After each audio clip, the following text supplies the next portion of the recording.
நம்ம பேசுற வார்த்தை, ஒரு பொருளோட பெயர். இது 2த்தையுமே ஒரு நாயால ஞாபகம் வச்சுக்க முடியுமா? அப்படின்னு ஒருத்தங்க கமெண்ட்ஸ் பண்ணியிருந்தீங்க.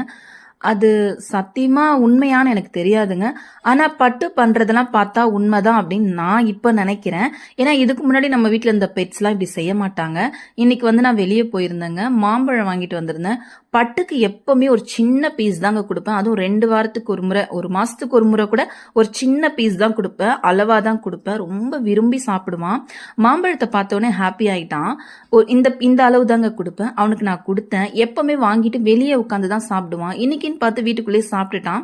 அவன் சாப்பிடும்போது அந்த சாரெல்லாம் கீழே விழுந்து கரையாயிடுச்சு. நான் கேட்டேன், என்னடா இப்படி கரை பண்ணிட்டியா? அப்பா வந்தா என்னதானடா திட்டுவாங்க, இப்படி பண்ணியேடான்னு உட்காந்து கொஞ்ச நேரம் என்னையே பார்த்துட்டே இருந்தான்.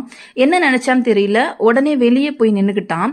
நான் என் பசங்க கிட்ட அடிக்கடி சொல்ற வார்த்தைங்க, அவங்க இங்கு கொட்டிடுவாங்க, டீயை கொட்டிடுவாங்க, ஏய் மேட் எடுத்து போடு அப்படின்னு சொல்லுவேன். அதை அவன் அப்ப யோசிச்சு அதை செஞ்சானான்னு எனக்கு தெரியல. எடுத்துட்டு வந்து போட்டான். அதை ஏன்டா வாயில எடுத்துட்டு வந்த, காலில் மிதிக்கிறதுன்னு கேட்டா அவனுக்கு அது தெரியல. செஞ்சுட்டு வந்து சோஃபால ஏறி உட்காந்துக்கிட்டான்.